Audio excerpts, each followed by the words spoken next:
অপরিশোধিত তেল আমদানির অভাবে দেশের একমাত্র রাষ্ট্রায়ত্ত তেল শোধনাগার ইস্টার্ন রিফাইনারি লিমিটেডের কার্যক্রম বন্ধের পর্যায়ে পৌঁছেছে।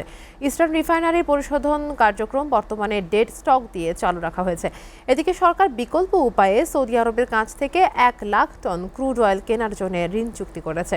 আগামী মাসে সেটি দেশে পৌঁছতে পারে বলে জানিয়েছেন বিপিসির কর্মকর্তারা। চট্টগ্রাম থেকে মৃন্ময় বিশ্বাসের প্রতিবেদন। রাষ্ট্রীয় তেল শোধনাগার ইস্টার্ন রিফাইনারি সাধারণত দৈনিক গড়ে 4,500 টন অপরিশোধিত তেল পরিশোধন করে থাকে। তবে সংকট বিবেচনায় পরিশোধন কমিয়ে সর্বশেষ দৈনিক 3,500 টন করা হয়েছিল। কিন্তু মঙ্গলবার থেকে ইস্টার্ন রিফাইনারি লিমিটেডের উৎপাদন কার্যক্রম বন্ধের পর্যায়ে পৌঁছেছে। জ্বালানি বিভাগ ও বিপিসি কর্মকর্তারা জানিয়েছেন, ইআরএল যাতে বন্ধ না হয় সেজন্য সরকারের পক্ষ থেকে জরুরি ভিত্তিতে তেল আমদানির চেষ্টা চলছে। 1 লাখ টন অপরিশোধিত তেল আমদানির জন্য গত 1 এপ্রিল একটি কোম্পানিকে নোটিফিকেশন অফ অ্যাওয়ার্ড দেওয়া হয়েছে।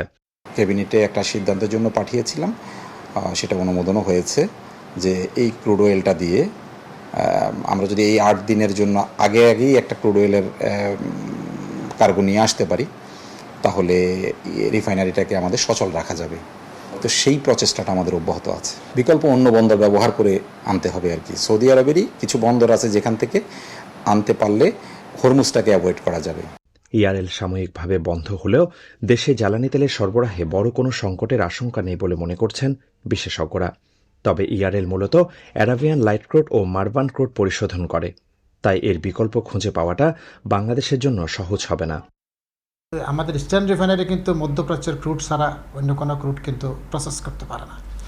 বাট আদার কান্ট্রিতে যে সমস্ত রিফাইনারিগুলো আছে, সিঙ্গাপুর, মালয়েশিয়া, চায়না, তারা কিন্তু রাশিয়ান ক্রুড বা অন্য জায়গার ক্রুড কিন্তু প্রসেস করতে পারে।